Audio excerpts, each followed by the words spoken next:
சிவா,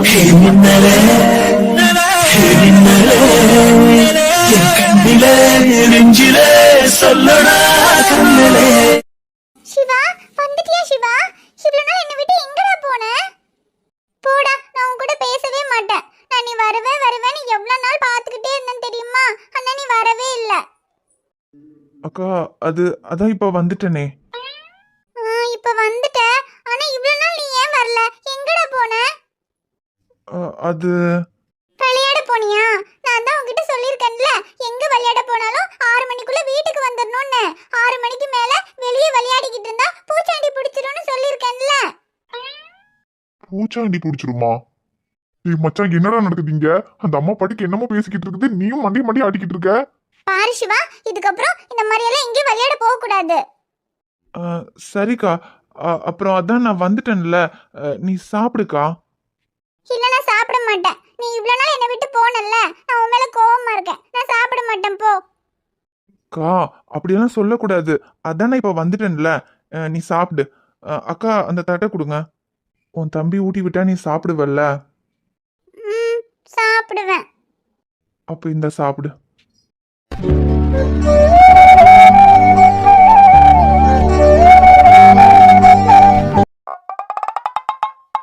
என்னடா பண்றான் இவன்? ஐயோ, எனக்கு ஒண்ணுமே புரியலையே.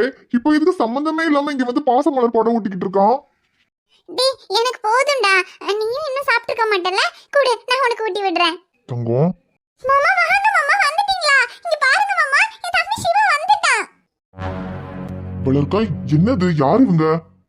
ஐயோ கதிர, நான் வெளியே உட்காந்து அமுதாக்கு சாப்பாடு கொடுத்துக்கிட்டு இருந்தேன் கதிரு. அமுதா சாப்பிட மாட்டேன்னு அடம் பிடிச்சிக்கிட்டே இருந்தா. அப்பதான் இந்த தம்பிங்க வந்தாங்க. ஏதோ வெளியூர்ல இருந்து வரோம், கொஞ்சம் தண்ணி வேணும்னு கேட்டாங்க. சரின்னு தண்ணி கொடுத்துட்டு பேசிக்கிட்டு இருந்தேன். சரி, பேர் என்னன்னு கேட்டப்ப இந்த தம்பி பேரு சிவான்னு சொல்லிச்சு. அவ்வளவுதான். உடனே அமுதா என் தம்பி சிவா வந்துட்டான்னு சந்தோஷப்பட்டு அவங்ககிட்ட பேசிக்கிட்டு இருக்குது. நான் எவ்வளவோ சொன்னேன் அது உன் தம்பி இல்லன்னு. ஆனா அமுதாக்கு புரியவே மாட்டேங்குது கதிரு. மாமா, பாருங்க இந்த வளரக்காவ. என் தம்பி எத்தனை வருஷம் கழிச்சு வந்திருக்கான். என் தம்பி இல்லன்னு சொல்றாங்க. சொல்லுங்க மாமா, இது என் தம்பி தானே, சொல்லுங்க. யார் நீங்க? எங்க இருந்து வரீங்க? அண்ணா, அது நாங்க தமிழ்நாட்டுல இருந்து இங்க ஒரு வேலை விஷயமா வந்தோம். ஐயோ ஆமாங்க, நாங்க ஒரு வேலை விஷயமா வந்தோம். இன்னைக்கு சாயந்தரத்துக்குள்ள திரும்ப ஊருக்கு போயிருவோம். சரி, கொஞ்சம் தண்ணி குடிக்கலாமே இந்த வீட்டுக்கு வந்தோம். அதுக்குள்ள அவங்க ஏதோ தப்பா புரிஞ்சுக்கிட்டு தம்பின்னு சொல்லிக்கிட்டு இருக்காங்க. கொஞ்சம் அவங்களுக்கு சொல்லி புரிய வைங்கண்ணே. மாமா, என்ன மாமா அது? எல்லாரும் என் தம்பி சிவாவை என் தம்பி இல்லன்னு சொல்றாங்க. நீங்க சொல்லுங்க மாமா, அவன் என் தம்பி தானே மாமா? தங்கம், சொல்லுங்க மாமா, அவன் என் தம்பி தானே மாமா? ஆமா தங்கம், உன் தம்பிதான். அட, என்னடா இவரும் தம்பிங்கிறாரு? என்னடா குடும்பமே பைத்தியமா? அப்படி சொல்லுங்க மாமா. எல்லாரும் என் தம்பி இல்லன்னு சொல்றாங்க. ஆனா இவன் தான் என் தம்பி சிவா, எனக்கு தெரியும். என்னடா நடக்குதுங்க? அவங்களும் உன்னை சிவாங்கிறாங்க, நீயும் ஆமா நான் தான் சிவான்னு மண்டைய ஆடிக்கிட்டு இருக்க. எனக்கு ஒண்ணுமே புரியலடா. டி சக்தி, கொஞ்சம் இருடா சொல்றேன். நீ ஒன்னும் சொல்ல வேண்டாம். உன்கிட்ட கொஞ்சம் தண்ணி கேட்டது குத்தமாடா. நம்ம என்ன வேலைக்கு வந்தா நீ என்ன வேலை பாத்துக்கிட்டு இருக்க? இல்ல, இதுக்கு மேல இங்க இருந்தா சரிப்பட்டு வராது. வா, நம்ம போலாம்.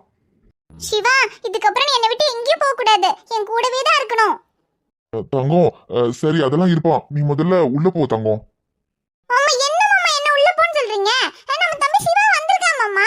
அவனே உள்ள கூப்பிடுங்க. நம்ம அவனுக்கு என்னெல்லாம் வாங்கி வச்சிருக்கோம் அதெல்லாம் அவனுக்கு கொடுக்கலாம் மாமா. அவனே உள்ள வர சொல்லுங்க. டேய் சிவா, உள்ள வா. உனக்கு நானும் மாமாவும் என்னெல்லாம் வாங்கி வச்சிருக்கோம் தெரியுமா? எல்லாமே உனக்கு காட்டி தரேன், வாடா. வரேன்க்கா. என்ன வரேங்கிறான்? என்னடா நடக்குதுங்க? எதுக்கு வந்தவங்கிறதையும் வந்துட்டானா? மாமா, நான் உள்ள போய் உனக்கு வாங்குனது எல்லாத்தையும் எடுத்து வைக்கிறேன். நீங்க அவனை கூட்டிட்டு வாங்க. சரி, நீ போத்தங்க, நான் கூட்டிட்டு வரேன். டீ மச்சான், அவங்க தான் உள்ள வான்னு கூப்பிடுறாங்கன்னா நீயும் வரேன்னு சொல்லிக்கிட்டு இருக்க. நம்ம எதுக்கு வந்தவங்கிறதையும் வந்துட்டியா? வா, நம்ம போலாம். தம்பி, ஒரு நிமிஷம். நீங்க யாரு என்னன்னு எனக்கு தெரியல. ஆனா இங்க ஏதோ வேலையா வந்திருக்கீங்கன்னு மட்டும் புரியுது. மனைவி உங்ககிட்ட இப்படி எல்லாம் பேசினதுக்கு எதுவும் தப்பா நினைச்சுக்காதீங்க. அவளுக்கு கொஞ்சம் பிரச்சனை இருக்கு. தயவு செஞ்சு மன்னிச்சிருங்க. அதெல்லாம் பரவாயில்லண்ணே, ஒன்னும் பிரச்சனை இல்ல. சரி, எங்களுக்கு வேலை இருக்குண்ணே, நாங்க கிளம்புறோம். தம்பி, நீங்க போங்க, நான் வேணாங்கள. ஆனா எனக்கு ஒரே ஒரு உதவி மட்டும் பண்ணிட்டு போறீங்களா?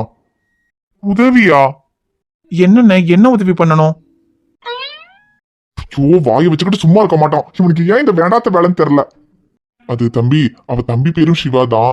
நீங்க உங்க பேரு சிவான்னு சொன்னதுனால உங்களை அவ தம்பின்னு நினைச்சிட்டா. அது பரவாயில்லண்ணே. அவங்க தம்பிக்கு என்னென்ன ஆச்சு? ஏன் அவங்க இப்படி இருக்காங்க? அவ என் அத்தை பொண்ணுதான். அவ அம்மா அப்பா சின்ன வயசுலயே இறந்துட்டாங்க. அப்பத்துல இருந்து அவங்க எங்க வீட்டுல தான் வளர்ந்தாங்க. அம்மா அப்பா இல்லாததுனால அவ தம்பியை அவ தான் தன்னோட சொந்த புள்ள மாதிரி பாத்துக்கிட்டா. அப்புறம் அவனுக்கு ஒரு 4 வயசு இருக்கும்போது ஒரு ஆக்சிடென்ட்ல அவன் இறந்துட்டான். சொந்த புள்ள மாதிரி பாத்துக்கிட்ட தம்பி இறந்துட்டான்னு சொன்னதும் அவளால அதை ஏத்துக்க முடியல. அந்த அதிர்ச்சியில இருந்து அவளால வெளியே வர முடியல. என் தம்பி சாகல, என் தம்பி வருவான் வருவான்னு சொல்லி அழுது அழுது ஒரு மாதிரி பிரம்ம பிடிச்ச மாதிரி ஆயிட்டா. சரி கொஞ்ச நாள்ல அவளாவே சரியாயிடுவான்னு பார்த்தோம். ஆனா அவ சரியாகவே இல்லை. அதுக்கப்புறம் டாக்டர் கிட்ட கூட்டிட்டு போய் பார்த்தப்போ அவ தம்பி இறந்து போயிட்டாங்கிற அதிர்ச்சியில இருந்து அவளால வெளியே வர முடியல. அதனால அவ மனசு ரொம்ப பாதிக்கப்பட்டிருக்கு. அதான் இப்படி ஆயிருக்கான்னு சொன்னாங்க. அப்போ அவ சின்ன பொண்ணுதான், அதனால அவ வளர வளர சரியாயிடுவான்னு டாக்டர் சொன்னாங்க. ஆனா இத்தனை வருஷம் ஆகியும் அவளால அந்த ஒரு விஷயத்துல இருந்து மட்டும் வெளியே வரவே முடியல. இப்பவும் அவ தம்பி சாகல, அவன் உயிரோட வருவானே நினைச்சுக்கிட்டு இருக்கா. அதான் நீங்க வேற சிவான்னு சொன்னதும் உங்களை அவ தம்பின்னு நினைச்சிட்டா. அப்படின்னா அவங்கள குணப்படுத்தவே முடியாதா? மருந்து மாத்திரையால குணப்படுத்த முடியாது. இத அவளாவே தான் புரிஞ்சுக்கிட்டு இதுல இருந்து வெளியே வரணும்னு டாக்டருங்க சொன்னாங்க. ஆனா அது எப்ப நடக்கும் எப்படி நடக்கும்னு தான் தெரியல. அந்த நாளுக்காக தான் நான் காத்துக்கிட்டு இருக்கேன். ஆனா இத்தனை வருஷமும் என் தம்பி சிவா எப்ப வருவான்னு கேட்டு அவன் நினைச்சு வருத்தப்பட்டுக்கிட்டே இருப்பா. ரொம்ப வருஷத்துக்கு அப்புறம் என் தங்கம் சிரிச்சு நான் இன்னைக்குதான் பாக்குறேன். அதுக்கு காரணம் நீங்க தான். உங்களை பார்த்ததுக்கு அப்புறம் தான் அவ தம்பி வந்துட்டான்னு நினைச்சிட்டு அவ இன்னைக்கு இவ்வளவு சந்தோஷமா இருக்கா. அவ முகத்துல இந்த சிரிப்பை பாத்துட மாட்டோமான்னு தான் நான் ரொம்ப வருஷமா காத்துக்கிட்டு இருந்தேன். அது இன்னைக்கு உங்களால தான் நடந்திருக்கு. அதுக்கு உங்களுக்கு ரொம்ப நன்றி. அப்புறம் ஒரு உதவி பண்ணணும்னு கேட்டனே, அது வேற ஒண்ணும் இல்ல. இப்போ நீங்க இப்படியே கிளம்பி போயிட்டீங்கன்னா அவ அழுது ஆர்ப்பாட்டம் பண்ணிடுவா. அப்புறம் அவளை சமாதானப்படுத்தவே முடியாது. இப்போ ஒரே ஒரு நிமிஷம் எனக்காக நீங்க உள்ள வரணும். ஏன்னா இப்ப அவ மருந்து சாப்பிட்டுருக்கா. கொஞ்ச நேரத்துல அவ தூங்கிடுவா. அதுக்கப்புறமா நீங்க கிளம்பி போய்க்கலாம். அவ கண்ணு மூச்சதுக்கு அப்புறமா நீங்க எங்கன்னு கேட்டா நான் எதையாவது சொல்லி சமாளிச்சிருவேன். ஆனா இப்போ அவ முடிச்சிருக்கும் போதே நீங்க போனீங்கன்னா அவ அப்புறம் தூங்கவும் மாட்டா. அழுது ஆர்ப்பாட்டம் பண்ணி அவளுக்கு ஏதாவது ஆயிடுமோன்னு எனக்கு பயமா இருக்கு. ஒரே ஒரு நிமிஷம் எனக்காக உள்ள வந்துட்டு போக முடியுமா? என்னது உள்ள வரதா? எங்களுக்கு அதுக்கெல்லாம் நேரம் இல்ல. இல்ல ஒரு 2 நிமிஷம். நான் உள்ள வரேன் வாங்க. ரைட்டு, ஒரு முடிவோட தான் இருக்கான்.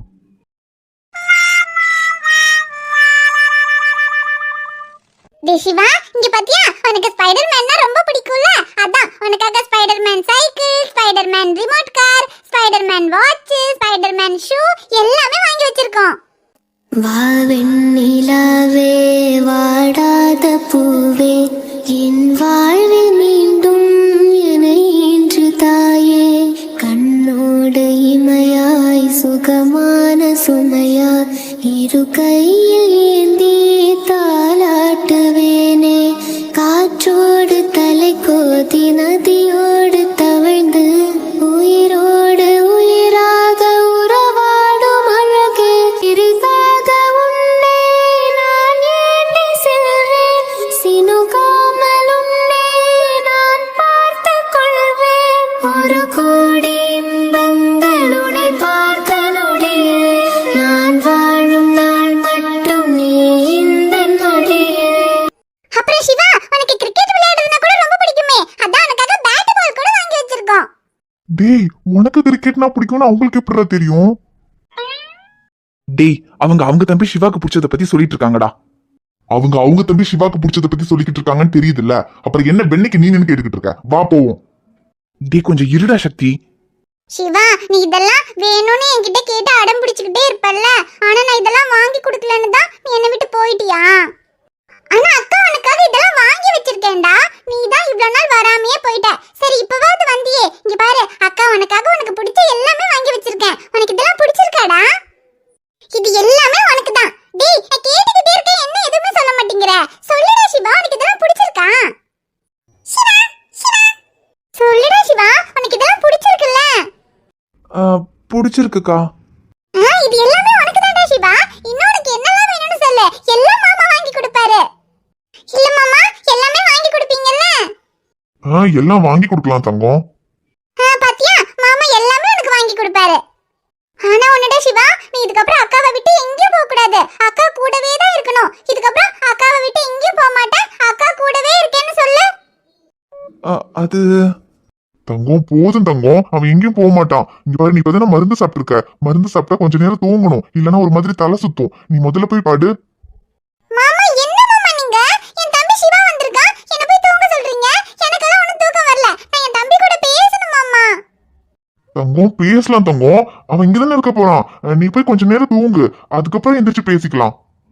ஐயோ இல்ல மாமா, இத்தனை வருஷம் கழிச்சு என் தம்பி வந்திருக்கான். எனக்கு எப்படி மாமா தூக்கம் வரும்? எனக்கு தூக்கமே வரல. எனக்கு என் தம்பி கூட பேசிக்கிட்டே இருக்கணும்.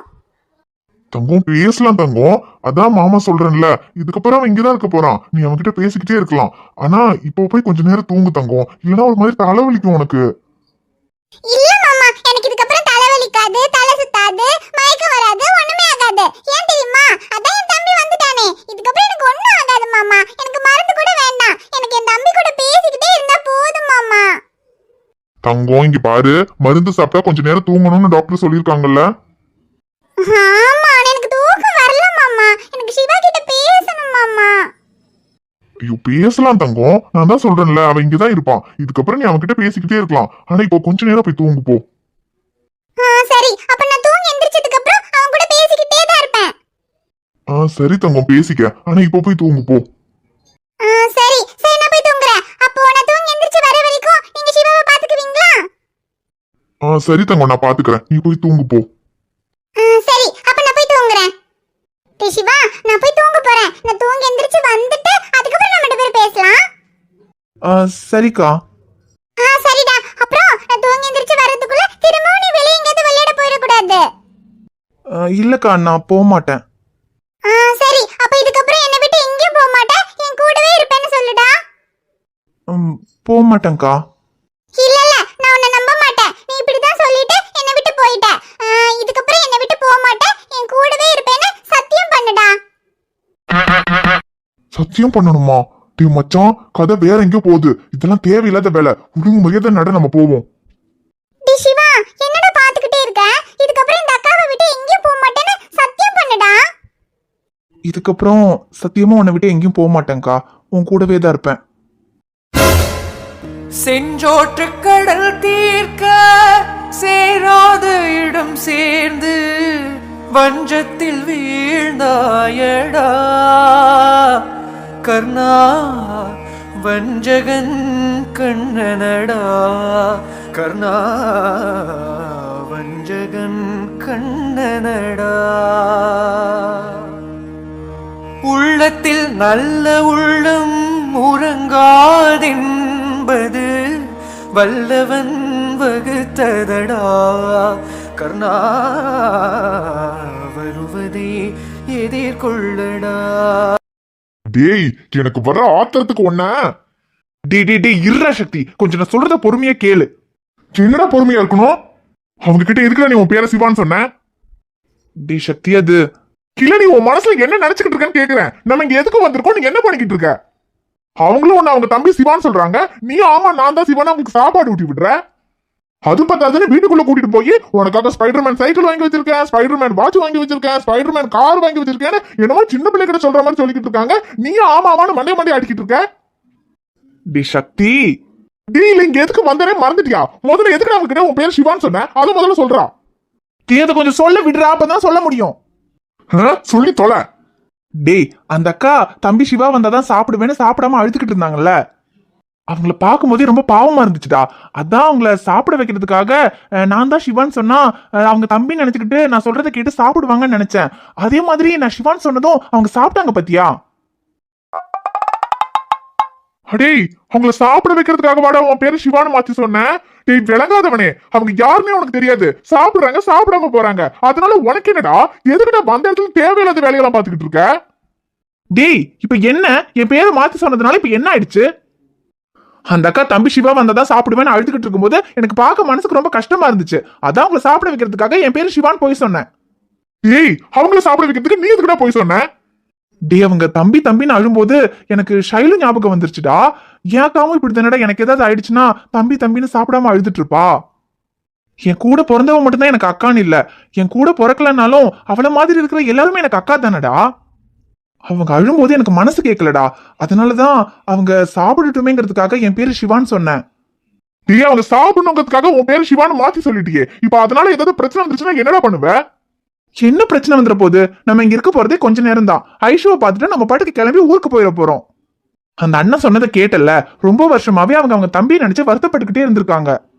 இன்னைக்கு நான் என் பேரு சிவான்னு சொன்னதுனால என்ன அவங்க தம்பி நினைச்சு கொஞ்ச நேரமாவது அவங்க சந்தோஷமா இருந்தாங்கல்ல. பாவம் அந்த அக்காவை கொஞ்ச நேரம் சிரிக்க வைக்கிறதுக்காக இப்ப என் பேரை சிவான்னு மாத்தி சொன்னதுனால என்ன தலையா போயிட போகுது. இப்ப வரைக்கும் போல, ஆனா இதுக்கப்புறம் போகாம இருந்தா சரி. அதெல்லாம் ஒண்ணும் போகாது. சரி, தலை போறது இருக்கட்டும். நீ முதல்ல ஐஷோவை பார்க்க போறியா இல்லையா? இங்க இவ்வளவு ரிஸ்க் எடுத்து வந்ததே ஐஷோவை பாக்குறதுக்காக. ஆனா அந்த வேலையை விட்டுட்டு தேவையில்லாத வேலையெல்லாம் நல்லா பாத்துக்கிட்டு இருக்க நீ. சக்தி ஐஷுவை பார்க்கணும்னா ஒன்னு ஐஷு வெளியே வரணும், இல்லன்னா ஐஷு வீட்டுக்குள்ள போய் பார்க்கணும்னா இப்ப வெளிச்சமா இருக்கும்போது எப்படி அவ வீட்டுக்குள்ள போக முடியும்? இப்ப போனா அவ அம்மா அப்பா கிட்ட மாட்டிக்க வேண்டாம் சக்தி. கொஞ்சம் இருட்டாயிருச்சுன்னா கூட யாருக்கும் தெரியாம போய் பார்த்துட்டு வந்துடலாம். டேய், ராத்திரிக்குள்ள ஊருக்கு போலான்னு சொல்லிட்டு இப்ப இருட்டாகணும்னு சொல்லிட்டு இருக்க. இன்னும் உனக்கு வேற என்ன இல்லாண்டு ஆகணும்? ஐயோ சக்தி, கொஞ்ச நேரம் இருடா. ஒரு 6-7 மணி ஆயிடுச்சுன்னா கொஞ்சம் இருட்டாயிடும். அதுக்கப்புறம் ஐஷோவை பார்த்துட்டு இன்னைக்கு ராத்திரிக்குள்ள உனக்கு கொண்டு போய் ஊர்ல சேர்த்திடுறேன், போதுமா? மவனே, சேர்த்தாம மட்டும் இரு. டே சக்தி, டென்ஷன் ஆகாதடா. நைட்டுக்குள்ள ஊருக்கு போயிடலாம். இன்னைக்கு நைட் உனக்கு ஃபர்ஸ்ட் நைட் கன்ஃபார்ம், போதுமா? ஃபர்ஸ்ட் நைட்டா? டேய், நைட்டுக்குள்ள ஊருக்கு போய் என் பொண்டாட்டிய பார்த்தா போதும் இருக்குடா எனக்கு. அதெல்லாம் போயிடலாம்டா. சரி, பசிக்குதுன்னு சொன்னல, வா 2 பேரும் போய் டீ சாப்பிட்டு வருவோம். எனக்கு ஒண்ணும் வேண்டாம். நீ பண்ண அலப்பறையில பசியெல்லாம் பறந்து போச்சுடா. டே உனக்கு வேண்டானா எனக்கு பசிக்குதுடா. யாரை பார்க்க போகும்போது பசியோட போனா அப்புறம் என்னால பெர்ஃபார்மன்ஸ் பண்ண முடியாது. நல்லா ஸ்ட்ராங்கா ஒரு டீ எல்லாம் குடிச்சிட்டு போனா தானடா நல்லா பண்ண முடியும். என்னது? இல்ல, பெர்ஃபார்மன்ஸ் பண்ண முடியும்னு சொன்னேன்டா. என்ன எளவோ பண்ணி தொலை. ஆனா அவளை பார்த்துட்டு சீக்கிரமா வந்து ஊருக்கு போனா சரிதான். டேய் அதெல்லாம் போயிடலாம்டா. சரி வா, சீக்கிரமா போய் டீ சாப்பிட்டு வரலாம். அப்பதான் சீக்கிரமா ஐஷோ பார்க்க போக முடியும். எல்லாத்தையும் பண்ணிட்டு எவ்வளவு கூலா டீ சாப்பிடலாம்னு கூப்பிடுறான் பாரு. அடங்க மாட்டேங்கிறான் ராஸ்கல். முதல்ல இங்க இருந்து ஊருக்கு போட்டும், அங்க போனதுக்கு அப்புறம் இவனுக்கு வச்சுக்கலாம். ஹாய் ஃப்ரெண்ட்ஸ், எல்லாரும் எப்படி இருக்கீங்க? நிச்சயமா நலமா இருப்பீங்கன்னு நம்புறோம். 2 நாளாவே பயங்கர மைண்ட் அப்செட்டுங்க. அதனாலதான் நேற்று வீடியோ போடல. நாட்டுல என்ன நடந்துகிட்டு இருக்குதுன்னு நாங்க சொல்லி உங்களுக்கு தெரிய வேண்டியதில்ல, உங்களுக்கே தெரிஞ்சிருக்கும். நாங்க அரசியல் பேச வரல, ஆனா ஒன்னே ஒன்று மட்டும் சொல்லிக்கணும்னு ஆசைப்படுறோம். கண்ணால் காண்பதும் போய், காதால் கேட்பதும் போய், தீர விசாரிப்பதே மெய். சோசியல் மீடியாங்கிறது ஒரு பெரிய கடல். அதுல நம்ம பாக்குற எல்லாமே உண்மை கிடையாது. அதனால நீங்க கண்ணால பாக்குற விஷயத்தையும் காதால கேட்கிற விஷயத்தையும் மட்டும் வச்சு ஒரு விஷயத்த முடிவு பண்ணிடாதீங்க. ஏன்னா இந்த சோசியல் மீடியா நினைச்சா ஒரு நல்லவனை கெட்டவனா காமிக்கவும் முடியும், ஒரு கெட்டவனை நல்லவனா காமிக்கவும் முடியும். இப்ப இங்க நடந்த விஷயத்துல யார் மேல தப்புன்னு ஆராய்ச்சி பண்றதுல ஏற்பட்ட இழப்பை யாராலையும் சரி பண்ண முடியாது. ஆனா உண்மைன்னு ஒண்ணு இருக்குல்லங்க, தப்பு செஞ்சவங்க தப்பிக்கலாம், ஆனா தப்பு செய்யாதவங்களுக்கு தண்டனை கிடைக்க கூடாது. மாற்றம் வரணும் மாற்றம் வரணும்னு எல்லாரும் மூச்சை பிடிச்சு பேசிக்கிட்டே இருந்தா மட்டும் மாற்றம் வந்துடாது இல்லைங்க. அந்த மாற்றத்தை முதல்ல நம்ம கிட்ட இருந்து கொண்டு வரணும். நம்மளும் எதையும் மாத்த மாட்டோம். அதை மாத்தலான்னு யாராவது வந்தாலும் அவங்களையும் நம்ம விட மாட்டோம். அப்புறம் எப்படிங்க மாற்றம் வரும்? இதெல்லாம் இங்க பேச வேண்டிய அவசியம் இல்லைன்னு சிலர் நினைப்பீங்க. பேச வேண்டிய அவசியம் இல்லதான். ஆனா இந்த விஷயம் 2 நாளா மனசை போட்டு உறுத்திக்கிட்டே இருக்குதுங்க. ஏன்னா நம்ம ஒரு தப்பு பண்ணி அதுக்கு நமக்கு தண்டனை கிடைச்சதுன்னா அதை நம்ம ஏத்துக்கலாம். ஆனா எந்த தப்புமே பண்ணாம அதுக்கு பழி ஏத்துக்கிறதும் அதுக்கு தண்டனை அனுபவிக்கிறதுங்கிறது ரொம்ப கொடுமையான விஷயங்க. அப்படிப்பட்ட ஒரு கொடுமைய எல்லாருமே நல்லா இருக்கணும்னு நினைக்கிற ஒரு நல்ல மனுஷனுக்கு கொடுத்துறாதீங்க. இப்ப நாங்க பேசுறதுனால எதுவும் மாற போறது இல்லைன்னு எங்களுக்கு தெரியும். இருந்தாலும் இதை கேட்கறதுல ஒரு 4 பேத்துக்காவது உண்மை என்னங்கிறது கொஞ்சம் புரிஞ்சா நல்லா இருக்கும்னு நினைக்கிறோம், அவ்வளவுதான். அப்புறம் இன்னொரு விஷயத்த உங்ககிட்ட சொல்லிக்கிறேன் ஃப்ரெண்ட்ஸ். நம்ம ஒருத்தருக்கு ரசிகரா இருக்கிறது தப்பு இல்லை. ஆனா அவங்களுக்கு நம்ம ரசிகருங்கிறதையும் தாண்டி நம்ம வீட்டுல இருக்கிற அம்மா அப்பாவுக்கு நம்ம புள்ள, அக்காவுக்கு தம்பி, தங்கச்சிக்கு அண்ணன், பொண்டாட்டிக்கு புருஷன், பிள்ளைங்களுக்கு அப்பா, இப்படி ஒரு ரசிகன்றதையும் தாண்டி நமக்கு இவ்வளவு பொறுப்புகள் இருக்கு. அதனால முதல்ல நம்மள பாத்துக்கணும், நம்ம குடும்பத்தை பாத்துக்கணும். அதுக்கப்புறமா தான் மற்ற விஷயங்கள் எல்லாமே. ஒரு நல்லவருக்கு சப்போர்ட் பண்ணுங்க, ஆனா முதல்ல நீங்க உங்களையும் உங்க குடும்பத்தையும் பார்த்துக்கிட்டு அதுக்கப்புறமா சப்போர்ட் பண்ணுங்க. இந்த பிரச்சனைக்கு சீக்கிரமா ஒரு நல்ல தீர்வு வரும்னு நம்புறோம். உண்மை கண்டிப்பா ஜெயிக்கும். உண்மை கண்டிப்பா ஜெயிக்கும், ஆனா அதுக்கு கொஞ்சம் லேட் ஆகும்னு சொல்லுவாங்க. ஆனா இந்த காலத்துல லேட் ஆனாலும் உண்மை ஜெயிக்குமாங்கிறது கொஞ்சம் டவுட்டாவே தான் இருக்கு. ஏன்னா சோசியல் மீடியா அப்படி ஆயிடுச்சு. மக்கள் நினைச்சா ஒரு நல்லவனை ஜெயிக்க வைக்கவும் முடியும், தோக்க வைக்கவும் முடியும். ஆனா அது மக்கள் கையில தான் இருக்கு. நடந்த விஷயத்துல யார் மேல தப்புன்னு நம்மளால கரெக்டா சொல்ல முடியாது. ஆனா தப்பு பண்ணாத ஒருத்தருக்கு தண்டனை கிடைக்க கூடாது. உண்மை ஜெயிக்கணும். அதுக்கு உங்களால முடிஞ்ச சப்போர்ட்டை பண்ணுங்க. அப்புறம் இதெல்லாம் தளபதி ஃபேனுங்கிறதுக்காக பேசுறேன்னு மட்டும் நினைக்காதீங்க. தளபதி இல்ல, இந்த இடத்துல வேற யாரா இருந்திருந்தாலும் நாங்க இதை தான் பேசியிருப்போம். இத தளபதிக்காக பேசல, மக்களுக்கு நல்லது செய்யணும்னு நினைக்கிற ஒரு நல்லவருக்காக பேசியிருக்கோம். இதுக்கு மேலேயும் இதுல யார் மேல சரி யார் மேல தப்புன்னு சோசியல் மீடியால நிறைய ஆராய்ச்சி போய்கிட்டே தான் இருக்கு. ஆனா என்ன உங்ககிட்ட சொல்லிக்கிறோம்னா, சோசியல் மீடியால பாக்குறத மட்டுமே வச்சு எதையுமே முடிவு பண்ணிடாதீங்கன்னு மட்டும்தான் சொல்றோம். ஆனா நம்ம மனசாட்சிக்கு தெரியும் இல்லையா எது தப்பு எது சரின்னு. இங்க அவங்க சுயநலத்துக்காக எல்லாரும் என்னெல்லாமோ பண்ணிக்கிட்டு இருக்காங்க. ஆனா அதனால பாதிக்கப்படுறது பாவப்பட்ட மக்கள் தான். இறந்து போனவங்களுடைய குடும்பத்துக்காக நம்ம எல்லாரும் ப்ரே பண்ணிக்கலாம் ஃப்ரெண்ட்ஸ். ஓகே ஃப்ரெண்ட்ஸ், இதெல்லாம் இந்த இடத்துல பேசலாமான்னு தெரியல, இருந்தாலும் பேசாம இருக்க முடியல, அதனாலதான் பேசிட்டேன். தப்பா ஏதாவது சொல்லியிருந்தோம்னா மன்னிச்சிருங்க. இதுக்கு மேல முடிவு மக்கள் கையில தான் இருக்கு.